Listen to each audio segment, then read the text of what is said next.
아내의 폴더. 전서윤.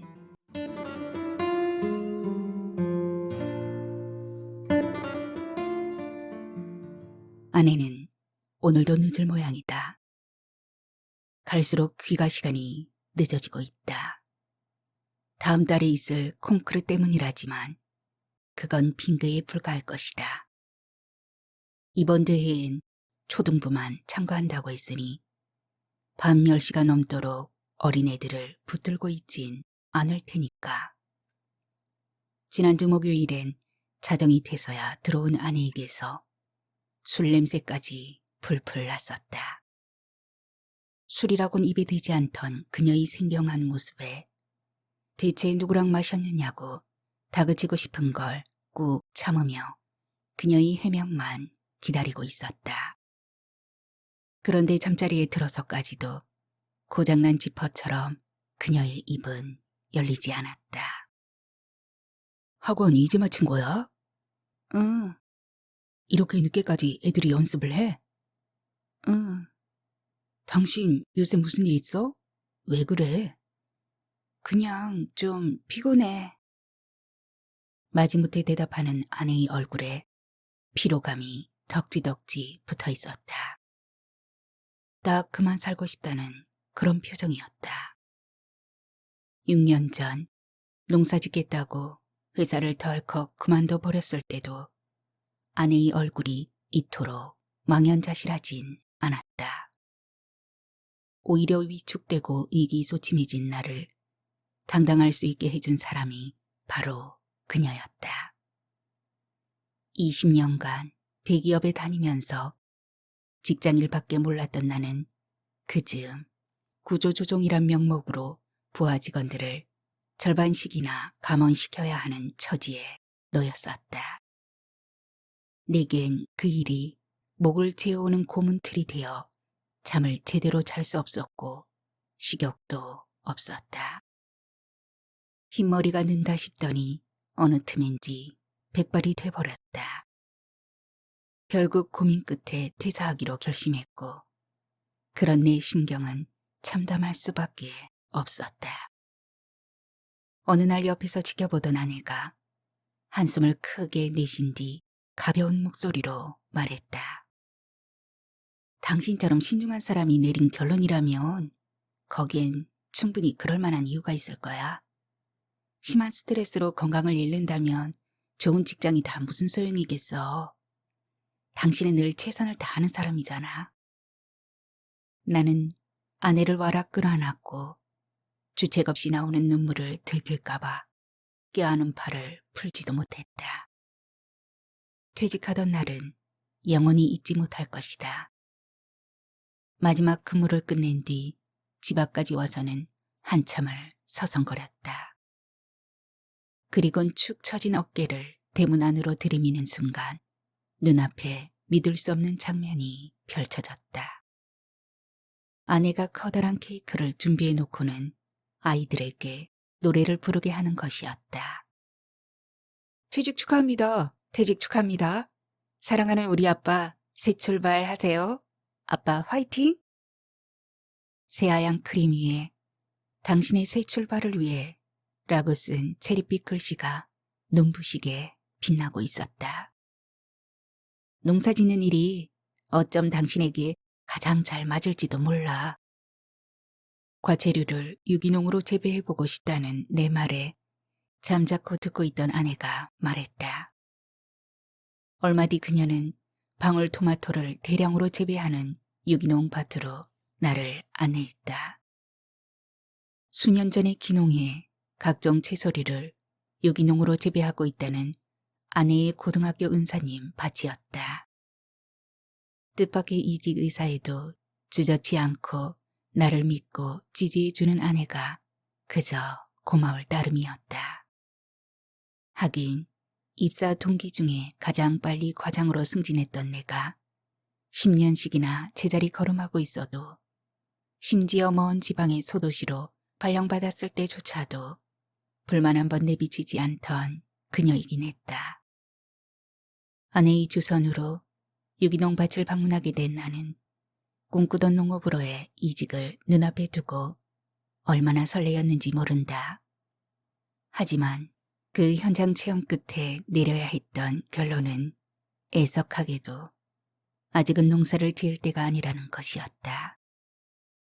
만일 아내의 노 스승이 좋은 한답시고 농사 짓는 일을 그리 쉽게 생각할 게 아니네 라든가 유기농법으로 농사 짓는 어려운 실정에 대해 이것저것 이야기했더라면 아마도 나는 기를 쓰고 그 일에 덤벼들었을지도 모른다. 하지만 그 노인네는 그런 내 심정을 꿰뚫어 보기라도 한 듯 서두를 것 없네. 며칠 머무르며 찬찬히 둘러보시게 라고만 할 뿐이었다.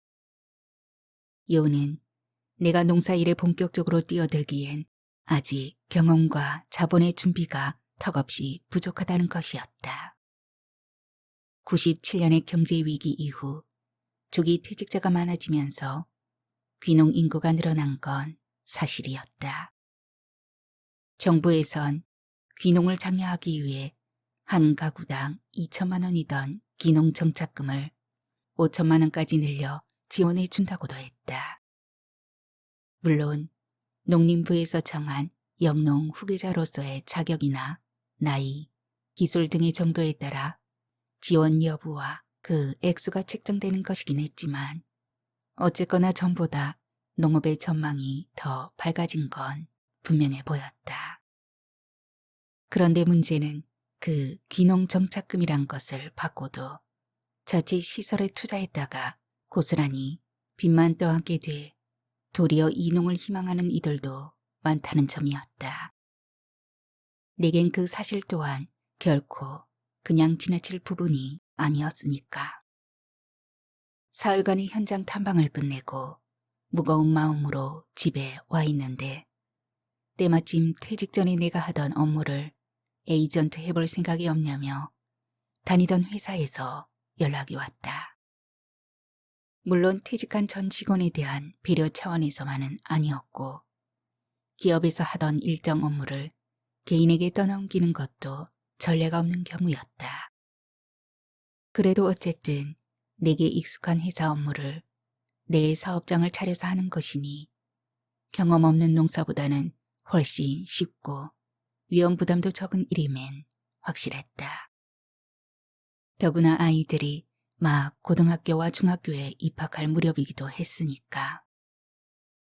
결국 나는 귀농을 보류하고 전 회사의 제의를 받아들였고 에이전트 일은 더디지만 순조롭게 진행되어 갔다.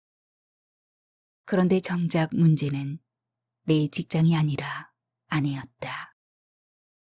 내가 작은 규모로나마 사업을 시작했는데도 불구하고 얼마 후 아내는 피아노 교습소를 차렸다. 결혼 전에 음악 학원을 하던 그녀가 아이들을 가르치는 일에 몸서리 난다며 결혼 후엔 결코 피아노를 가르칠 의사가 없음을 강조했었다. 때문에 그녀는 급여의 절반이 대출금으로 정산된 얄팍한 생활비를 받아들고서도 미소를 잃지 않았었다.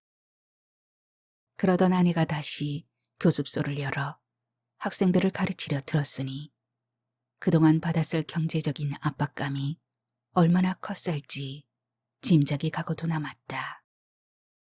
사실 아버지의 거듭된 사업 실패로 집안이 풍비박산된 걸 겨우 수습한 직후 결혼했으니 무일푼이던 내가 가진 것이라고 해봐야 고작 미더운 직장 그 하나밖엔 없었던 셈이었다.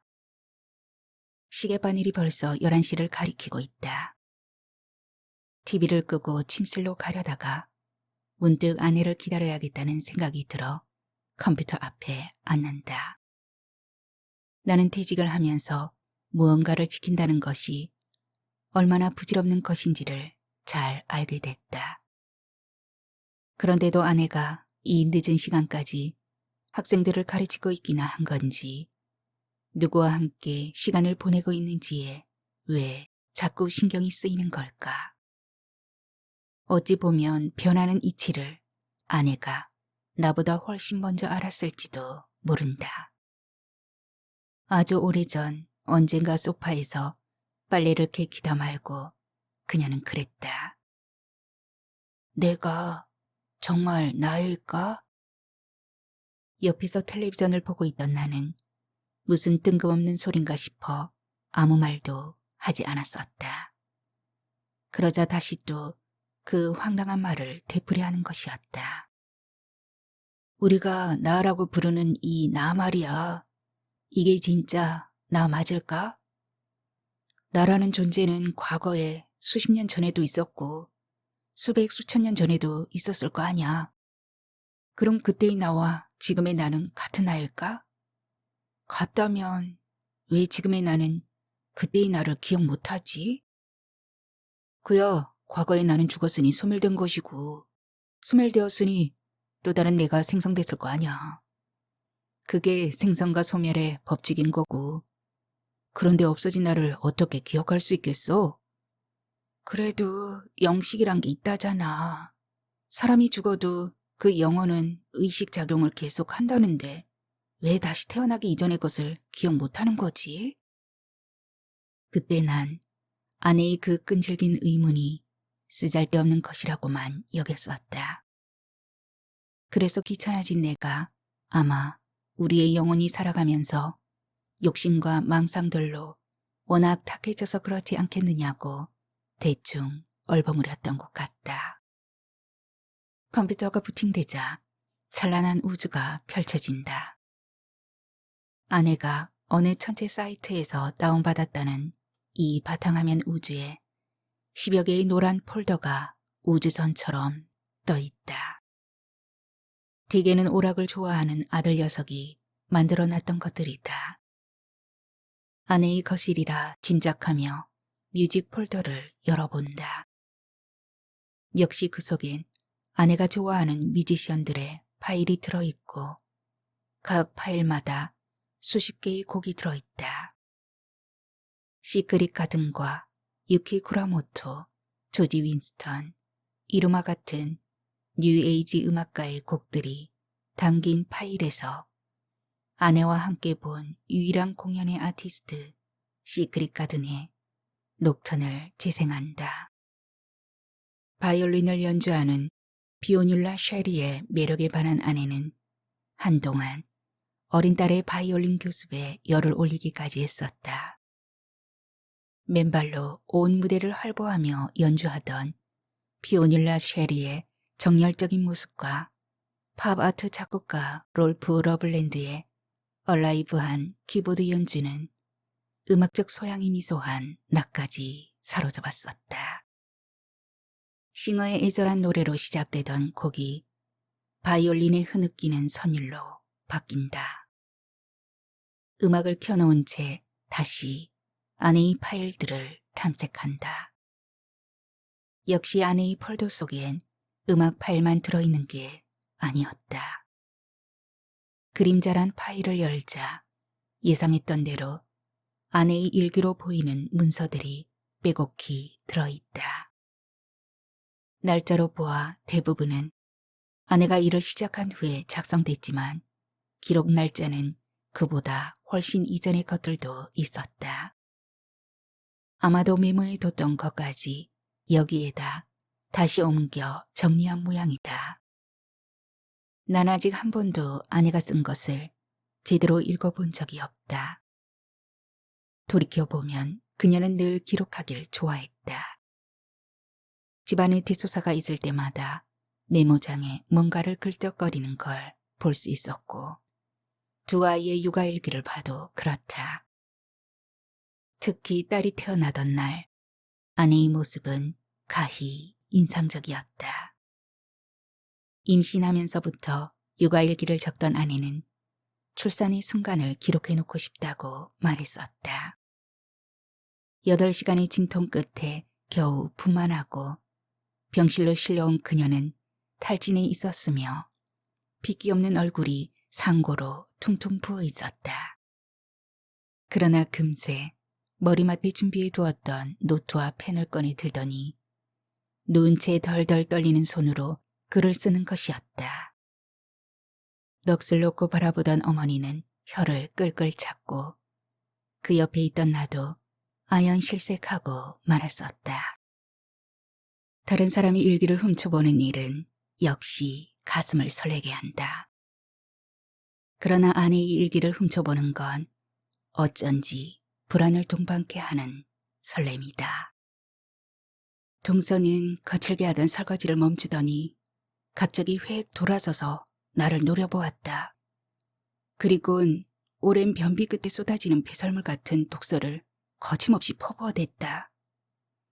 충혈된 눈에서는 메두사의 눈빛이 저랬을까 싶게 시퍼런 도끼가 품어져 나오고 있었다. 그렇지만 나는 이번에야말로 그것에 전혀 동요되지 않았다. 마치 아테나의 청동 방패라도 지니고 있는 것처럼 시댁 식구들은 어안이 벙벙한 가운데 익숙한 듯 그녀의 그악스러움에 숨죽였고 나는 그저 그녀의 추태를 바라보고 있었다. 그렇다.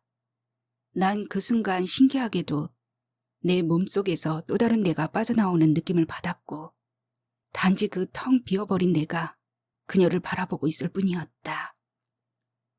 자기 처지를 다른 사람들과 일일이 비교하려 드는 손이 동서에게 어지간히 마음고생하며 살다 보니 이제는 없던 뚝심이 절로 생겨난 것인지 아니면 내가 상처 입지 않기 위해 본능적으로 내 정신을 스스로 육신에서 분리해버린 건지도 모른다.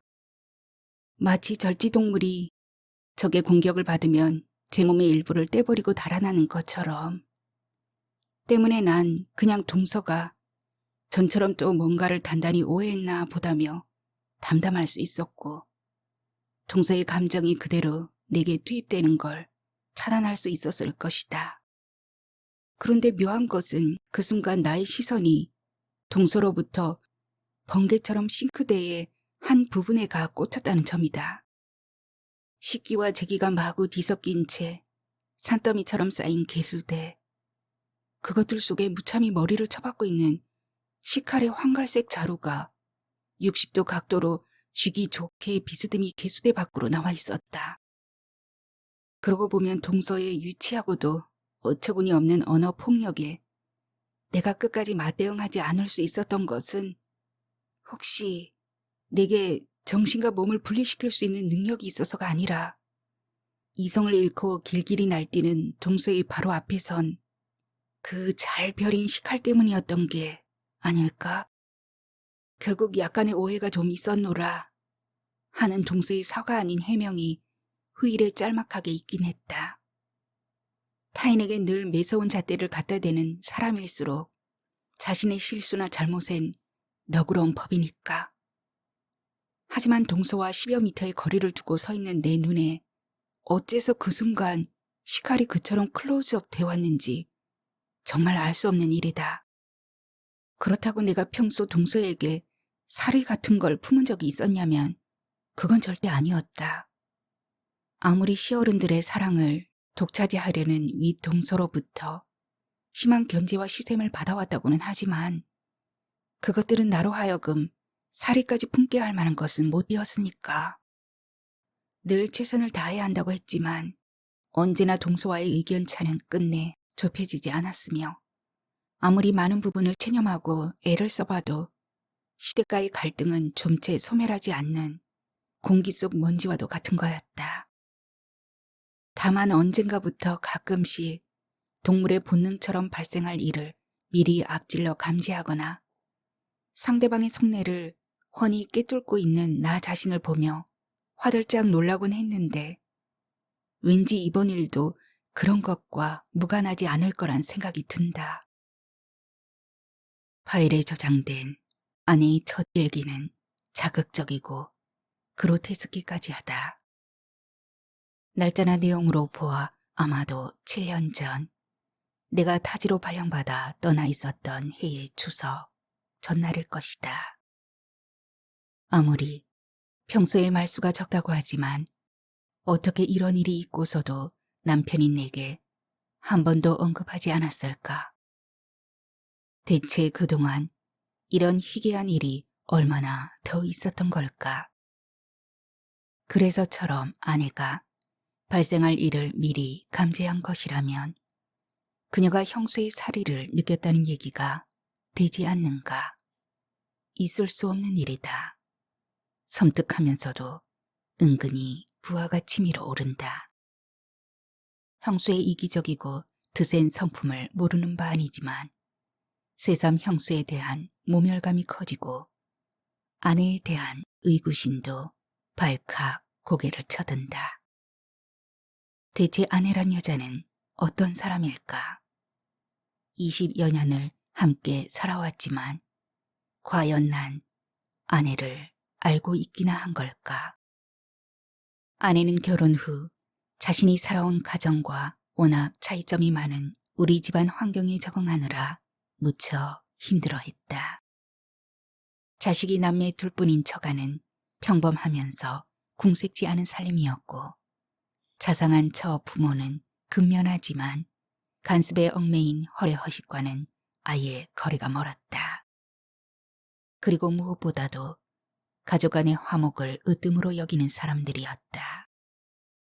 그런 처가에 반해 우리 집안은 양반과 운운하는 할머니가 모든 권한을 틀어지고 있었으며 아버지는 효자로 소문난 것과는 달리 세상에 대한 뒤틀린 오기로 늘 허황한 꿈만 쫓았다. 때문에 어머니와 우리 육남매는 모두 궁핍함에 찌든 나날을 보내지 않으면 안 되었었다. 그러니 자연히 우리 집 분위기는 화기애애함과는 진즉 거리가 멀 수밖에 없었다. 아내가 힘겹게 신혼 시절을 보내고 난 뒤 언젠가부터 우리 집안 사람들에 대한 어떠한 이야기도 일절 삼갔다. 까다로운 시할머니의 보수적인 시아버지 밑에서 매년 11번의 제사를 지낼 때조차도 있었음직한 갈등에 대해 좀처럼 표현하려 들지 않았다. 다만 무슨 일에건 비합리적인 것을 못마땅해 하는 아내가 언젠가 제사에 대해 한마디 한 적이 있었다. 당신 윤희설을 믿는다고 했지? 윤희설이라면 생선과 소멸? 그래, 인정해. 그럼 제사는 왜 지내는지 생각해 본 적 있어? 증조부 제사를 지내고 집에 돌아와 막 잠자리에 들려던 참이었다. 아내가 무슨 말을 하려는지 미처 생각지 못하고 가볍게 대답했다. 그야 조상을 추모하고 넋을 기리기 위해서지. 초등학생 같은 내 대답에 아내는 미간을 찌푸리며 나를 빤히 보더니 약간의 비아냥거림이 섞인 소리로 말했다. 그러니까 한 번 조상은 영원한 조상이다. 그 말이군. 그때 아내의 말에 잠시 말문이 막혔지만 좀 불쾌한 기분이 들어 그냥 못 들은 척 무시하고 말았었다. 지금 생각해보니 그때 그녀의 입에서 그 한마디가 나오기까지는 수많은 말이 생략돼 있었던 것이었다. 아내이기에 여태 한 번도 별다른 의혹을 가지지 않았었는데 이제는 그녀에게 다소 무섬증마저 일으키며 얼른 다음 파일에 커서를 갖다 댄다. 20년 만에 걸려온 전화였다. 바리톤처럼 굵고 낮은 음성 그대로였다. 퇴직한 남편이 신문을 펼쳐든 채 앞에 앉아 있었고 난 몹시 당황했다. 떨리는 음성을 애써 가다듬으며 왜 전화했냐고 물으면서도 내 머리는 이미 길고 긴 시간의 터널을 통과하고 있었다. 서로 아끼고 격려하며 우정을 나누던 9년이란 시간보다 느닷없이 들이닥친 한순간의 결별이 내게 더 큰 흔적을 남겨놓았다는 걸 너는 알기나 하는지. 여태 어떻게 기억하고 있었냐는 조롱 섞인 내 말에 너는 뜻밖에도 그동안 잊지 않고 있었다 말했지. 젖은 듯 떨리는 목소리로. 그래, 상처를 준 건 너였지만 어쩌면 고통을 안고 사니 또한 너였을지도 몰라. 떨어져 나간 살점 대신 새살이 차오르며 통증은 줄어들게 마련이지. 단지 상흔에 대한 기억만이 소실되길 거부한 채 되살아날 따름이니까. 역시 넌 불과 수 킬로미터밖에 떨어지지 않은 거리에 있었지만 우리 앞에 가로놓인 수십만 시간을 되돌려 놓을 수는 없었어. 그럼에도 불구하고 그동안 잊지 않고 있었던 그 한마디 말은 믿을 수 없게도 가슴 저 깊이 눌러붙은 증오의 찌꺼기를 비로소 말끔히 떨어져 나가게 만들어주더군. 16년 전 첫아이를 포대기로 들쳐 업으며 백화점 화장실 창문으로 본 강의 이름. 외과병원 건물의 커다란 전광판에서 반짝이는 강의 이름을 보자 그땐 왜 그리 눈물이 나던지. 학창시절 내내 사람들이 둘 중 하나를 떼놓고 생각할 수 없다고 할 만큼 우린 그림자처럼 붙어 다녔고 각자 남의 사람이 되리란 건 상상조차 하지 못했다. 그러나 언젠가부터 우리 만남이 뜸해졌고 화창한 어느 봄날 많아자던 강은 한 여자를 데리고 나타났다. 명품 옷과 명품 가방을 두르고 강의 몸에 모피코트처럼 착 감겨있던 그녀는 강의 약혼녀라며 자신을 당당하게 소개했었다. 이거야 원, 갈수록 오리무중이다. 도대체 강이란 작자가 어떻게 생긴 위인일까? 그렇게 붙어 다니던 여자를 팽개치고 딴 여자와 결혼했으면 그만이지. 20년이나 지나 연락해서 뭘 어쩌자는 것인가. 대체 놈의 심사가 뭔지 앞에 있으면 멱살이라도 잡아 흔들고 싶다. 언젠가 전화를 받고 왠지 허둥대는 듯 했던 아내의 모습이 떠오른다. 그때 나는 퇴직한 후 새 일을 하기 위해서 이래저래 적잖은 날들을 보냈고 내 사업장을 열기 위해 준비하느라 또다시 수개월의 공백 기간을 보내고 있을 때였다. 그녀의 얼굴이 달아올랐던 것도 같고 앞에 있던 나를 별스레 의식하는 것 같아 내가 누구냐고 눈짓으로 물었던 기억이 난다. 통화를 끝낸 그녀는 금세 아무렇지도 않은 얼굴로 말했었다. 별일이네. 이 친구가 20년간 아무런 연락도 없다가 웬일로 전화를 다 하고? 그러면서 그 친구에 대한 얘기를 하려는데 다시 전화벨이 울렸고 전화를 받은 내가 외출 준비를 하느라 얘기는 그걸로 끝이 났었다. 혹시 아내가 아직도 그 강이란 남자를 잊지 못하고 있는 건 아닐까? 아니, 둘이 다시 만나기라도 하는 건 아닐까? 하기야 일그로 봐선 그 작자의 전화로 인해 오히려 그자에 대한 미련을 완전히 떨치게 된 것 같긴 하지만 그 오래전에 이미 번듯한 자기 병원을 가지고 있었다면 지금쯤 그자는 어쩌면 잘 나가는 종합병원 원장이 돼 있을는지도 모른다. 또다시 아내의 늦은 귀가가 신경 쓰이기 시작한다. 나는 전화기로 가려던 손을 인터셉트 하듯 겨우 걷어들인다. 그리곤 기습해 오는 잡념에 방어 태세를 취하듯 얼른 다음 파일을 더블 클릭한다. 뭐가 나를 이렇게 긴장하게 만드는 걸까? 마치 불운의 징후 같은 불안과 초조가 몇 주째 계속되고 있다. 남편 팔을 살며시 내려놓고 그의 잠든 얼굴을 들여다본다. 평온하다. 그렇지만 낯설다. 남편의 얼굴이 요즘 들어 왜 이렇게 낯설어 보일까? 이제 연민이나 정 이외엔 이 남자에게 남아있는 감정은 없는 것일까? 다들 그렇게 변해가기 마련이고 모두 그런 변화를 당연하게 받아들이며 살고 있는 걸까? 마치 빚을 지고 갚아야 할 채무자와 채권자처럼 모두가 서로 주고받아야 할 부채 관계들로만 둘러싸인 것 같다. 어쩌면 부채를 갚아 나가는 것, 그게 삶인지도 모르겠다. 그런데 난 왜 자꾸 남편에게 그 모든 것들이 다 정리된 듯한 느낌을 갖는 걸까? 그와는 이제 더 이상 줄 것도 받을 것도 남아있지 않는 무연한 사람들처럼. 아니다. 설사 그렇다 하더라도 지금은 그런 걸 생각할 때가 아니다. 어쨌거나 그는 위기를 맞이했고 지금은 이 시기를 극복해 나가기 위해 애쓰기만 하면 되는 거다. 그리고 그의 곁엔 오로지 나밖에 없지 않은가.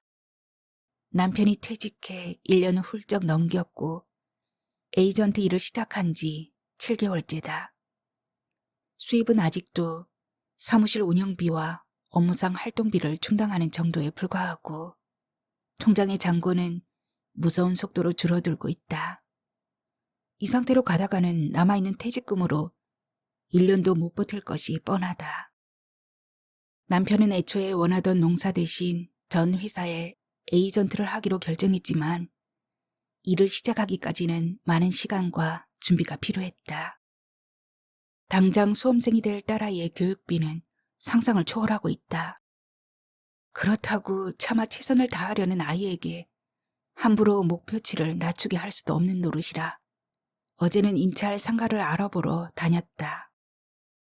다시는 하고 싶지 않았던 일이지만 또 피아노를 가르치지 않으면 안 될 것 같다. 10평도 안 되는 작은 점포긴 하지만 연습실 한 칸은 만들어 넣을 수 있겠기에 계약을 하려고 마음먹었다. 그런데 남아있는 퇴직금을 보증금으로 몽땅 다 털어넣어도 될까? 그게 자꾸 마음에 걸린다. 그럼 곧 들어갈 아이의 대학 등록금은? 다시 한번 남편의 얼굴을 유심히 들여다본다. 아직 혈육에게서 받은 것보다 몇 곱절 더 주길 요구받으며 살아왔던 사람이다. 처음 만났을 때 그는 그동안의 고생이 모두 보상받은 기분이라 말했었다. 하지만 지금 그는 아직도 그런 기분이라 말할 수 있을까? 이 끝없이 이어지는 부채 관계들 속에서 온갖 희로애락이 머물렀을 그의 얼굴에 지금은 아무런 흔적도 찾아볼 수 없다. 여태 우린 앞만 보며 나란히 걸어왔고 머지않아 당도하게 되리란 얼마간의 설렘으로 행선지로의 발걸음을 늦추지 않았었다. 그렇지만 그곳은 어디인가? 새들이 지저귀고 아름다운 꽃들이 만발한 그 오신 꿈의 동산은 대체 어디에 있는 걸까? 아내가 그동안 얼마나 많은 심적 부담과 갈등을 겪어왔을까? 그녀로서도 아주 힘든 시간이었을 거다.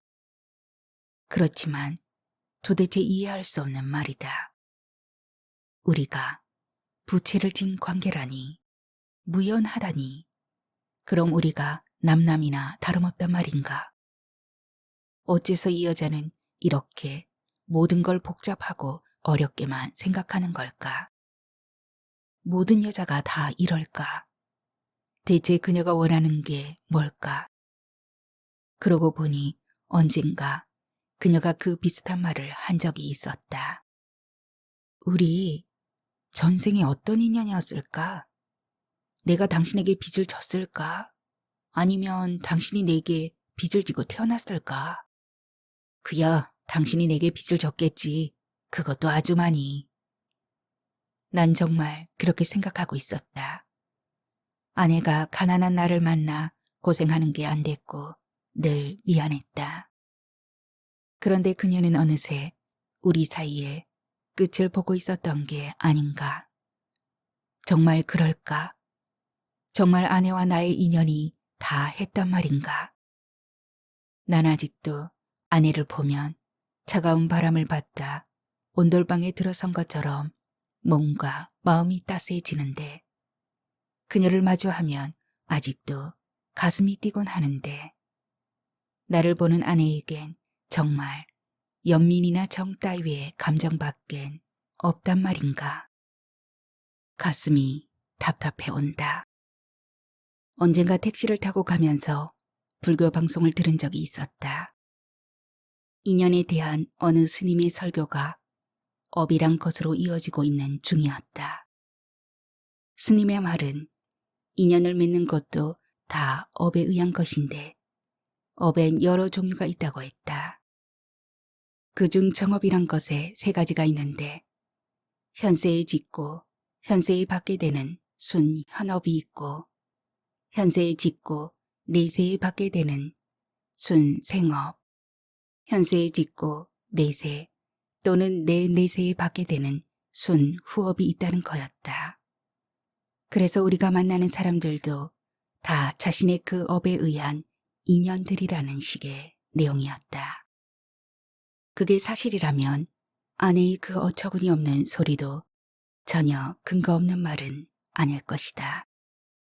아, 그 그물망 같은 인연이란 것에 대해 내가 어찌 알겠는가.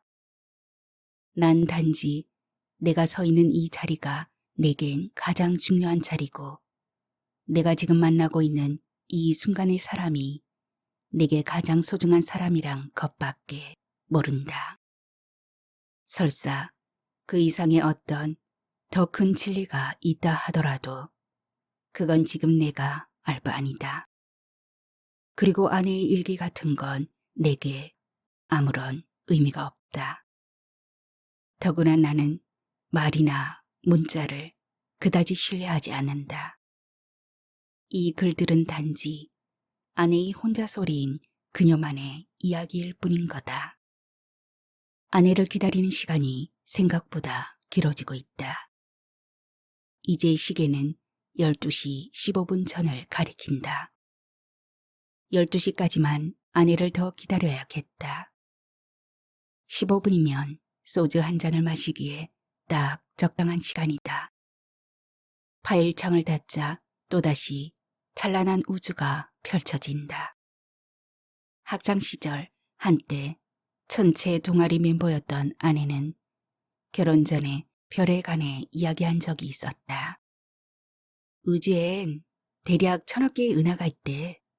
그리고 그 각각의 은하엔 또 1000억 개 가량의 별이 있고 거기다 또 각 은하에는 적어도 그 별 수만큼의 행성이 있다고더래. 우리가 살고 있는 지구는 그 수많은 행성 중에서도 극히 작은 행성이고 그녀는 하늘을 올려다보며 별의 홀딱 반학이라도 한 것처럼 황홀한 목소리로 말했다. 그리곤 잠시 후 내게 물었었다. 우주에 있어서의 우리 인간에 대해 한번 생각해 본 적 있냐고. 사실 그때의 난 우주니 별이니 하면 생택지 페리의 어린 왕자에 나오는 장면밖에는 떠오르지 않았다. 그래서 겸연쩍어진 난 매우 심각한 표정을 짓고서 천천히 고개를 가로저었었다. 우주의 크기를 1000억분의 1로 축약한다면 태양은 오렌지만한 크기가 된대. 그러면 목성은 체리 크기가 되는 거고 지구는 모래알 만한 크기가 된다는 거지. 그럼 사람은 얼마만 할까? 세상에, 그럼 사람은 미물이라고밖엔 표현할 수 없겠는걸. 그때 그녀의 눈은 별처럼 빛났고 그런 그녀가 내겐 그야말로 우주처럼 거대하게 여겨졌었다. 그런데 이제 그런 그녀는 어디로 간 걸까? 시간은 벌써 12시를 넘어서고 있다. 아내의 말대로 137억 년 전에 탄생했다는 저 광활한 우주에서 한 점으로밖에 나타날 수 없는 별에 사는 67억이나 되는 인구 중 한 명이 나인 거다. 아니, 또 어디엔가 있을지도 모를 다른 우주까지 감안한다면 그래서 공존하고 있을 그 외계 지성체까지 모두 포함한다면 수백억 혹은 수천, 수만조에 달할지도 모르는 우주 생명체 중에 하나가 나인 것이다. 생각이 거기까지 미치자 갑자기 방귀가 새어나오듯 피시 웃음이 나온다. 귀가가 늦은 아내를 신경을 곤두세워 기다리고 있는 나 자신이 어쩐지 우스꽝스럽다. 오늘도 어쩌면 아내가 술을 퍼마시고 들어올는지 모른다. 그리곤 또 언젠가처럼 아무런 표정도 담지 않은 얼굴로 이건 사는 게 아니야. 죽은 것처럼 사는 이것은 이라며 내 가슴을 서늘하게 만들지도 모른다. 그러면 나는 아무렇지도 않은 듯이 다가가 그녀의 손을 꼭 잡아줄 것이다. 그런 다음 그녀의 눈을 빤히 들여다보며 이렇게 말할 것이다. 당신은 삶과 죽음의 차이가 뭐라고 생각해? 지금 이렇게 말하는 당신, 진짜 당신 맞아? 라고